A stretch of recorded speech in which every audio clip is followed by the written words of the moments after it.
What about uranium? Okay. CCJ. Didn't they just have earnings? Oops. I haven't looked at that chart in a while, but I know yeah, it got cooked. Got cooked on earnings. Double tap. I think this uranium run needs to cool down a lot. My personal Yeah, opinion. same. Yep. I I don't think think it's there's too many people that caught wind of it, and you just got too many people um, trying to get this to go 10x kind of thing.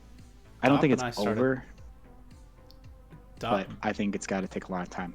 we started talking about what is maybe the processing play of the waste, but it's going to be a long way out.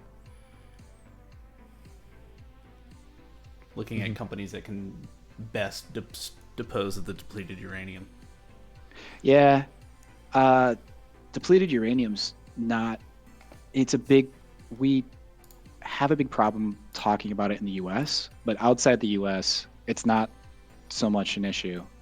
In Japan specifically, there's a closed loop system, so they actually recycle their depleted uranium and are able to get more use out of it again in smaller systems or with something else, whether it be modular or whether it just be uh, respun up or something.